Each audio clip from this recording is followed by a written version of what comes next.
Pleural effusion. Pleura का नाम मतलब लंग्स का दूसरा नाम होता है प्लूरा। और हम लोग जानते हैं कि लंग्स का दो लेयर होता है, covering of lungs is called pleura. Lungs को जो कवरिंग प्रदान करता है उसको हम लोग प्लूरा बोलते हैं। और प्लूरा के बीच में यदि किसी कारण से वाटर का एक्युमुलेशन हो जाए, एक्युमुलेशन ऑफ वाटर या फिर कोई भी लिक्विड सब्सटेंस, लंग्स का दो लेयर होता है, पेराइटल लेयर और विसरल लेयर। तो कवरिंग जो लंग्स का होता है प्लूरा, उसका लेयर मतलब उसके स्पेस में, पेराइटल और विसरल स्पेस में पानी का जमा हो जाना, वाटर का डिपोजिशन हो जाना है, या फिर वह किस किस कारण से हो सकता है, वह बैक्टीरिया के चलते बैक्टीरियल इन्फेक्शन में हो सकता है, ट्यूबरकुलस टीबी के इन्फेक्शन में हो सकता है, या फिर और सब कैंसर और बहुत सारा कैटेगरी होता है जिसमें यह हो जाता है। तो जब लंग्स का जो साइज और शेप है, और लंग्स का मानते हैं लंग्स का जो कवरिंग किया जैसे लंग्स है, और लंग्स का इनर मेंबर हो गया, आउटर मेंबर हो गया, तो इसको बोलते हैं पेराइटल लेयर, विसरल लेयर। अब दो लेयर के बीच में मानते हैं कि इसमें अगर हमको वाटर डिपोजिट होने लगे, दो लेयर जो है वो लेयर के बीच में अगर पानी इकट्ठा होने लगे या कोई लिक्विड सब्सटेंस इकट्ठा होने लगे, तो क्या करेगा, यह लेयर का जो एक्युमुलेशन ऑफ वाटर के चलते क्या होगा कि इसको कंप्रेस करेगा। जब इसमें पानी भरेगा दोनों लेयर के बीच में, तो भीतर का जो लेयर है ब्रोंकस, ब्रोंकाई, एल्वोलाई, यह सब लंग्स को कंप्रेस करेगा। और लंग्स के कंप्रेस करने के चलते क्या होगा कि उसमें लंग्स का काम क्या है, तो लंग्स का काम क्या करना है, ऑक्सीजन लेना और CO2 छोड़ना। यानी कि बाहर से वातावरण से जो ऑक्सीजन होता है वह सांस के द्वारा, नाक के द्वारा जाता है, फिर नाक के से होते हुए फेरिंक्स, लैरिंक्स से होते हुए, ट्रेकिया से होते हुए लंग्स में जाता है। लंग्स में क्या होता है, ब्रोंकस होता है, ब्रोंक्यूलस होता है, ब्रोंकाई होता है, एल्वोलाई होता है जहाँ पे गैसियस एक्सचेंज होता है, ठीक है ना।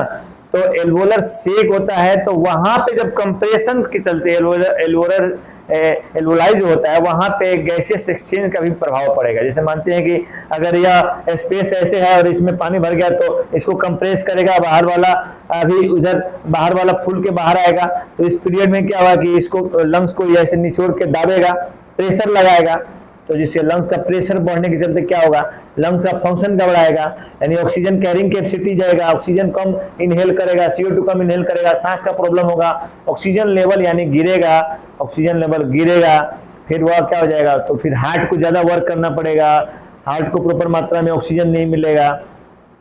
सब रिलेटिव है ना, मन एक दूसरे से कोरिलेट है। हमारे बॉडी को ऑक्सीजन नहीं मिलेगा, बॉडी के सारे सेल और टिश्यू को जिंदा रखने के लिए ऑक्सीजन चाहिए, तो सारा फिजियोलॉजी घबराने लगेगा। तो अब हम लोग समझेंगे कि किस किस कारण से हो सकता है प्लूरल इफ्यूजन। तो इसका हम लोग परिभाषा हम लोग ऐसे दे सकते हैं कि accumulation of water in between parietal and visceral layer due to any causes which cause difficulties in breathing. यानी किसी कारण के चलते यदि पेराइटल और लंग्स का जो पेराइटल और विसरल लेयर है उसमें वाटर का डिपोजिशन होने के फलस्वरूप वह किसी भी कारण से हो सकता है, किसी भी बैक्टीरियल इन्फेक्शन के चलते हो सकता है। क्रोनिक रीनल फेल्योर में हम लिखाए थे कि प्लूरल इफ्यूजन डेवलप करता है। बढ़िया प्रॉपर मात्रा में, प्रॉपर वे में वेस्ट प्रोडक्ट को बाहर नहीं निकलने के चलते, किडनी डिजीज में क्या होता है कि वेस्ट प्रोडक्ट को बाहर नहीं निकल पाता है, जिसके चलते क्या होता है कि जो वेस्ट प्रोडक्ट है वह भीतर ही कहीं कहीं डिपोजिट होने लगता है। तो रीनल फेल्योर के चलते या कोई भी कॉज के चलते यदि किसी के लंग्स में पानी भर जाता है और पानी के भरने के फलस्वरूप लंग्स का फिजियोलॉजी मतलब क्या होता है, कार्य। हम लोग मेडिकल में दो चीज पढ़ते हैं, anatomy and physiology. Anatomy is the study of structure of body, मतलब कि किसी भी जगह की रचना संरचना के बारे में, जो हमारे शरीर में जो है उसके रचना के बारे में हम पढ़ते हैं, वह एनाटॉमी कहलाता है। And the function of body, मतलब कि जो हम ऑर्गन पढ़ रहे हैं, जो रचना पढ़ रहे हैं, उसका कार्य पढ़े, फंक्शन पढ़े। जैसे मुंह का बनावट, नाक का बनावट यह है, तो नाक में कैसे कैसे कैसे कैसे इसका संरचना हुआ, यह एनाटॉमी हो गया। और नाक का काम क्या है, तो ये छिद्र से हवा जाता है आता है, और जो भी इसका फंक्शन हुआ वह क्या हो गया, इसका फिजियोलॉजी हो गया। तो कंप्रेस होने के चलते उसके स्ट्रक्चर में जब लंग्स में वाटर डिपोजिट हो जाएगा तो वह लंग्स के स्ट्रक्चर को कंप्रेस करेगा, और कंप्रेस करेगा तो जब स्ट्रक्चर कंप्रेस होगा तो फिजियोलॉजी उसका गड़बड़ाएगा। लंग्स का फिजियोलॉजी नहीं, लंग्स का कार्य गड़बड़ाएगा। जब लंग्स का कार्य गड़बड़ाएगा तो ऑक्सीजन कैरिंग कैपेसिटी बॉडी में कम होगा, बॉडी में ऑक्सीजन लेवल कम हो जाएगा। अब बॉडी में ऑक्सीजन लेवल कम हो जाएगा तो समझ लीजिए कि सारा ऑर्गन प्रभावित होगा, ब्रेन प्रभावित होगा, हार्ट में पल्पिटेशन होगा, टैकीकार्डिया डेवलप हो जाएगा, SpO2 गिरेगा, ऑक्सीजन का ब्लड में जो है वो ऑक्सीजन लेवल गिर जाएगा, पेशेंट को क्या होगा, सांस फूलेगा, सीना में दर्द होगा, यह सब कॉम्प्लिकेशन हो सकता है। तो हम लोग इसका जिक्र कर रहे थे कि कौन कौन से कारण होते हैं जो प्लूरल इफ्यूजन कॉज करते हैं। तो सबसे पहला कारण होता है क्रोनिक रीनल फेल्योर। यदि किसी पेशेंट को क्रोनिक रीनल फेल्योर है, क्रोनिक रीनल फेल्योर जो है हम लोग पढ़ चुके हैं, पिछला वीडियो में हम लोग पढ़े थे कि क्रोनिक रीनल फेल्योर क्या होता है, किस किस कारण से होता है और कैसे होता है, क्या सिम्टम लेके आता है। तो यदि किसी मरीज को क्रोनिक रीनल फेल्योर की बीमारी है तो उसको प्लूरल इफ्यूजन केस आ सकता है। यानी हमको किसी पेशेंट का प्लूरल इफ्यूजन का केस मिलता है तो हमको उसके डायग्नोसिस करने के लिए किडनी फंक्शन टेस्ट की तरफ भी जाना पड़ेगा, पता करना पड़ेगा कि रीनल तो फेल नहीं है, किडनी तो हिस्सा खराब नहीं है, किडनी से वेस्ट प्रोडक्ट जो प्रॉपर तरीका से बाहर निकलता है वो वेस्ट प्रोडक्ट तो प्रॉपर वे से बाहर तो नहीं आ रहा है ना, और उसके चलते जो बैक होकर वहां पे वेस्ट प्रोडक्ट का डिपोजिशन तो नहीं हो रहा है किसी ऑर्गन में। तो यह हो गया। दूसरा हो गया कि नेफ्रोटिक सिंड्रोम हम पढ़ाए थे, इसके बाद नेफ्राइटिस पढ़ाए थे, या नेफ्रोटिक सिंड्रोम भी एक दिन वीडियो बनाए थे लेकिन वो डाल नहीं पाए। तो नेफ्रोटिक सिंड्रोम के चलते जो किडनी का बीमारी, नेफ्रॉन मतलब क्या हो गया कि किडनी का जो सबसे स्मॉलेस्ट स्ट्रक्चर होता है, तो नेफ्रॉन यानी बनावट जो स्ट्रक्चरल यूनिट है जो किडनी का, उसमें बनावट में कोई बीमारी आता है तो नेफ्रोटिक सिंड्रोम ज्यादा छोटे बच्चों में देखा जाता है। नेफ्रोटिक सिंड्रोम का वीडियो हम डालेंगे, हम बनाए थे लेकिन मोबाइल से मिस हो गया था। तो नेफ्रोटिक सिंड्रोम यानी किडनी से, आप यही समझ लीजिए किडनी से संबंधित ही डिजीज है जिसमें रोगी का नेफ्रॉन या किडनी प्रॉपर तरीका से काम नहीं करता है और उसका जो होता है वेस्ट प्रोडक्ट का डिपोजिशन फेस में, पैर में, हाथ में होने लगता है। खास करके नेफ्रोटिक सिंड्रोम का केसेस खास करके 6 से 10 साल से कम के बच्चों में देखने को मिलता है। दूसरा क्या है कि रीनल फेल्योर, किसी कारण से रीनल फेल्योर हो गया, किडनी जो है काम करना बंद कर दिया। तो किडनी का काम क्या है, वेस्ट प्रोडक्ट को बाहर निकालना। तो वेस्ट प्रोडक्ट को प्रॉपर तरीके से बाहर नहीं निकालेगा तो क्या हो सकता है, किडनी फेल्योर के चलते जो हो सकता है उसका जो है प्लूरल इफ्यूजन डेवलप कर सकता है, उसके लंग्स में पानी भर सकता है, और जब पानी भरेगा लंग्स में तो उस पेशेंट को डिस्पोनिया होगा, सांस लेने में तकलीफ होगा और व्हीजिंग आएगा, तो छाती में जो आवाज आएगा, हम स्टेथो लगाएंगे तो घरघराहट ऐसा साउंड आएगा, लगेगा कि जाम चल रहा है पूरा। उसके बाद और कौन सा डिजीज होता है, auto immune disease. Auto immune disease का पिछले हम डिस्कस किए थे कि इम्यून सिस्टम से रिगार्डिंग डिजीज है जिसमें बॉडी का ही इम्यून सिस्टम अपने किसी ऑर्गन को खराब करने लगता है। मतलब कि मेरा ही इम्यून सिस्टम इतना ज्यादा डेवलप हो जाता है कि हमारे ही ऑर्गन को हानि पहुंचाने लगता है। ऑटो इम्यून डिजीज में बहुत सारे डिजीज आते हैं जिनका जिक्र पिछले वीडियो में किया गया है या किया जाएगा आगे की वीडियो में। तो हम लोग जान लेंगे कि ऑटो इम्यून डिजीज वाले पेशेंट को प्लूरल इफ्यूजन होने का चांस रहता है। यानी प्लूरल इफ्यूजन का पेशेंट आता है तो हमको यह डायग्नोसिस करना पड़ेगा कि उसको बैक्टीरियल इन्फेक्शन किस कारण से हुआ है, रीनल फेल्योर के कारण से हुआ है, नेफ्रोटिक सिंड्रोम के कारण से हुआ है, या फिर क्रोनिक रीनल फेल्योर के चलते हुआ है, या फिर ऑटो इम्यून डिजीज के चलते उसका किडनी फेल कर रहा है, या फिर क्रोनिक इन्फेक्शन ऑफ लंग्स। यदि किसी के लंग्स में क्रोनिक इन्फेक्शन, क्रोनिक रोग है मतलब बहुत पुराना रोग है, जैसे अस्थमा है, ट्यूबरकुलोसिस है, कोई ऐसा बीमारी जो लंग्स का जो आज नहीं बहुत दिनों से उसके शरीर में पल रहा है, उससे लंग्स से रिलेटेड उसको डिजीज है और बहुत दिनों से है, बहुत समय से है, उसके चलते जो हो सकता है प्लूरल इफ्यूजन डेवलप कर सकता है। या फिर कोई पेशेंट को निमोनिया हो गया है, pneumonia is the infection of pneumococcus, it is the respiratory tract infection होता है, upper and lower respiratory tract infection को हम लोग रिस्पिरेटरी ट्रैक इन्फेक्शन को हम लोग दो भाग में बांटते हैं, अपर रिस्पिरेटरी ट्रैक इन्फेक्शन एंड नीचे जो पार्ट में होता है उसको लोअर रिस्पिरेटरी ट्रैक इन्फेक्शन। तो रिस्पिरेटरी ट्रैक इन्फेक्शन में निमोनिया जो होता है न्यूमोकोकाई ग्रुप का होता है, बैक्टीरिया के प्रकार होता है, कोकस, बैसिलस, इस तरह का प्रकार है। तो कोकस ग्रुप का एक बैक्टीरिया होता है जिसको बोलते हैं न्यूमोकोकस। न्यूमोकोकस के चलते, बैक्टीरिया के चलते लंग्स में इन्फेक्शन हो जाता है, जिसको बीमारी को हम लोग बोलते हैं निमोनिया। निमोनिया ज़्यादा बच्चे के केसेस में होते हैं और ओल्ड एज में भी निमोनिया ज़्यादा होता है। यानी जब इम्यूनिटी कमज़ोर होता है तो निमोनिया का चांस शरीर में बढ़ जाता है। और इम्यूनिटी कमज़ोर दो समय में होता है, एक तो बच्चा जब रहता है तो उसको बार बार इन्फेक्शन लगने का चांस रहता है, या फिर जब आदमी का जवानी खत्म होता है, जब आदमी ओल्ड एज में जाता है 50-60 साल का हो जाता है तो लो इम्यूनिटी के चलते उसको निमोनिया चेस्ट इन्फेक्शन होने का खतरा बढ़ जाता है।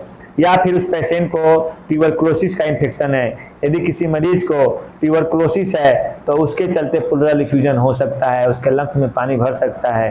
तो 90% कॉजेज जो होता है टीबी के चलते ही, ट्यूबरकुलोसिस के चलते ही निमोनिया हो सकता है। तो ट्यूबरकुलोसिस वाले पेशेंट में क्या होता है कि बैक्टीरियल डिजीज है। इसमें क्या होता है कि माइकोबैक्टीरियम ट्यूबरकुलोसिस एक बैक्टीरिया होता है जो लंग्स में टीबी कॉज करता है। जितने भी टीबी होते हैं, वैसे तो बता दिया गया है कि टीबी नेल को छोड़ के, कुछ एक दो पार्ट और है, नेल को छोड़ के बाकी शरीर के सारे भागों में ट्यूबरकुलोसिस हो सकता है। लेकिन सबसे most common infection of human body tuberculosis का जो इन्फेक्शन होता है वह लंग्स टीबी होता है। तो लंग्स टीबी के केसेस में देखते हैं कि जो लंग्स टीबी का मरीज है, ट्यूबरकुलोसिस का मरीज है, उसके लंग्स में माइकोबैक्टीरियम ट्यूबरकुलोसिस के इन्फेक्शन के चलते उसका लंग्स का पूरा वॉल शेप जो होता है पूरा डैमेज हो जाता है और वहाँ पे पेराइटल और विस्लर लेयर में वाटर का एक्युमुलेशन हो सकता है, यानी कि प्लूरल इफ्यूजन डेवलप कर सकता है। तो इतना कारण है प्लूरल इफ्यूजन करने का, पता प्लूरल इफ्यूजन होने का। यानी किसी मरीज को हमको जब फाइंडिंग मिल जाता है एक्सरे के द्वारा या फिर किसी जांच के द्वारा कि इस मरीज को प्लूरल इफ्यूजन है, तो हम लोग उस किन किन बिंदुओं पे ध्यान देंगे, उसका रीनल फंक्शन टेस्ट कराएंगे कि पेशेंट को क्रोनिक रीनल फेल्योर तो नहीं है, पेशेंट को रीनल फेल्योर तो नहीं है, पेशेंट को नेफ्रोटिक सिंड्रोम की बीमारी तो नहीं है, या फिर पेशेंट को निमोनिया तो नहीं है, या फिर पेशेंट को ट्यूबरकुलोसिस तो नहीं है, या फिर पेशेंट को क्रोनिक इन्फेक्शंस तो कोई नहीं लगा हुआ है, क्रोनिक इन्फेक्शन में ट्यूबरकुलोसिस आ गया, या फिर और कोई भी इन्फेक्शन हो सकता है, या फिर पेशेंट को ऑटो इम्यून डिजीज तो नहीं है। यह चीज होता है। अब हम लोग इसका पैथोफिजियोलॉजी समझेंगे कि किसी भी कारण से, किसी भी कारण के चलते, कोई भी बैक्टीरिया के चलते, कोई भी ऑटो इम्यून डिजीज के चलते, या कोई भी रीनल फेल्योर के चलते, उस कारण के चलते यदि लंग्स के उस लेयर में इन्फ्लामेशन हुआ और वहां पे इन्फ्लामेशन होने के चलते लंग्स का जो आउटर और इनर लेयर है, यानी जो पेराइटल और विस्लर लेयर है, दोनों के बीच में वाटर का डिपोजिशन हो गया, एक्युमुलेट हो गया, प्लूरल फ्लूइड एक्युमुलेट हो गया, तो उसके चलते यानी हम लोग कह सकते हैं accumulation of pleural fluid in pleural cavity, plural space. तो उसके चलते वहां पे होने के बाद क्या होगा, तो उसके चलते वहां पे होने के बाद वहां पे फिर पेशेंट को प्लूरल इफ्यूजन डेवलप करेगा और फिर और सब सिम्टम आएगा। अब उसमें क्या क्या साइन और सिम्टम आएगा, किसी मरीज को यदि प्लूरल इफ्यूजन हो जा रहा है तो उस मरीज को क्या क्या लक्षण आएगा। तो जब चेस्ट में होगा, जब लंग्स में प्लूरल इफ्यूजन डेवलप करेगा, तभी डेवलप करेगा जब उसके लंग्स के पेराइटल और विसरल लेयर में प्लूरल फ्लूइड का एक्युमुलेशन हो जाएगा। तो सबसे पहला जो सिम्टम आएगा वह मरीज को आएगा चेस्ट पेन का। यदि कोई पेशेंट बोलता है कि छाती में दर्द है और लग रहा है छाती फट जाएगा, जकड़ लिया है, तो प्लूरल इफ्यूजन हो सकता है। पेशेंट को जैसे ही कहीं बॉडी में इन्फेक्शन होगा, तो इन्फेक्शन होगा तो क्या इन्फ्लामेशन होगा, इन्फेक्शन के बाद क्या डेवलप करेगा, अगर कोई बैक्टीरिया जो है इन्फेक्शन किया और इन्फेक्शन के बाद क्या होगा, इन्फ्लामेशन पड़ेगा, इन्फ्लामेशन के बाद वहाँ रेडनेस होगा, पेन होगा और फीवर एराइज होगा। यानी कि पेशेंट को क्या हुआ, चेस्ट पेन हुआ और उसके बाद फीवर एराइज होने लगा। फीवर एराइज होने के बाद क्या करेंगे, कफ होने लगा। यदि पेशेंट को लगातार खांसी आ रहा है बहुत दिनों से, तो खांसी के चलते हो सकता है। या फिर रैपिड ब्रीथिंग, सांस का जो उसका है स्पीड जो है उसको ट्रैकीपेनिया होता है, ब्रेडीपेनिया कंडीशन होता है। तो जब रिस्पिरेशन रेट उसका नॉर्मल से ज्यादा हो जाए तो उसको क्या बोलते हैं, ट्रैकीपेनिया बोलते हैं। तो पेशेंट को यदि रिस्पिरेशन रेट नॉर्मल से ज्यादा हो रहा है, 12 से 20 होता है, 25, 30, 35 हो रहा है, यानी पेशेंट जोर जोर से सांस ले रहा है, छोड़ रहा है, तो प्लूरल इफ्यूजन हो सकता है। Oedema to peripheral body area, body का जो एरिया है जैसे लेग है, फेस है, इस सब में सूजन हो गया है किसी के पैर में, तो प्लूरल इफ्यूजन हो सकता है। इसका डायग्नोसिस कैसे करेंगे? इसका डायग्नोसिस करने के लिए हम लोग पेशेंट का हिस्ट्री लेंगे, कितना दिन से आपको छाती में दर्द है, कितना दिन से खांसी है, कितना दिन से सांस लेने में तकलीफ है, कितना दिन से आपको क्या हो रहा है, कितना दिन से भूख नहीं लग रहा है, कैसे कैसे क्या क्या होता है, या हिस्ट्री ले सकते हैं। उसका फिजिकल एग्जामिनेशन करके देख सकते हैं कि उसके पैर हाथ में स्वेलिंग तो नहीं है, फेस में स्वेलिंग तो नहीं है, उसका जो चेस्ट होता है उस चेस्ट से किस तरह का साउंड आ रहा है। चेस्ट का एक्सरे कराएंगे। चेस्ट का एक्सरे जब कराइएगा तो लंग्स का जो प्लूरल स्पेस है, जो दोनों लेयरों के बीच का जो स्पेस है, वहां पे वाटर डिपोजिशन के चलते वो पूरा व्हाइट हो जाएगा। जहां पे प्लूरल इफ्यूजन मिलेगा वहां पे लगे कि उजला जो है भाप कैसा वहां पे पड़ा हुआ है, लंग्स दिखाई नहीं देगा। तो लंग्स का एक एक्सरे दिखाया जाएगा इसके बाद। तो लंग्स का नॉर्मल एक्सरे कैसा होता है और प्लूरल इफ्यूजन है कोई आएगा तो उसका दिखाया जाएगा। या फिर आप पेशेंट अगर कंफर्ट स्थिति में है, ज्यादा डायग्नोसिस करना है तो सीटी स्कैन के द्वारा आप पता लगा सकते हैं, एमआरआई के द्वारा पता लगा सकते हैं। स्पूटम कल्चर होता है, जो खखार भीतर से आ रहा है उसका कल्चर करके देख सकते हैं कि उसमें कौन तरह का इन्फेक्शन है। मैनेजमेंट क्या है? तो मैनेजमेंट को हम लोग प्लूरल फ्लूइड जो है निकालेंगे। ज़्यादा प्लूरल फ्लूइड अगर जमा हो गया है तो उसको टैपिंग करके प्लूरल फ्लूइड को निकाला जाता है। प्लूरल फ्लूइड का फिर एग्जामिनेशन होने जाता है, उसका सेरोलॉजिकल एग्जामिनेशन होता है, बैक्टीरियल एग्जामिनेशन होता है, उसका देखा जाता है कौन बैक्टीरिया है, क्या है, कैसे है। प्लूरल फ्लूइड उसका निकाल के हम लोग उसका एग्जामिनेशन के लिए भेजेंगे। उसमें जो डायग्नोसिस होगा उसके अनुसार डॉक्टर ट्रीटमेंट करेगा। तो एंटीबायोटिक, अगर एंटीबैक्टीरियल इन्फेक्शन है तो एंटीबैक्टीरियल ट्रीटमेंट होता है। तो इसका मैनेजमेंट में हम लोग उसको ऐसे पढ़ सकते हैं। तो आज हमने जाना कि प्लूरल इफ्यूजन क्या होता है, क्या लक्षण है, किन कारणों से होता है। चलिए बाकी अगले वीडियो में।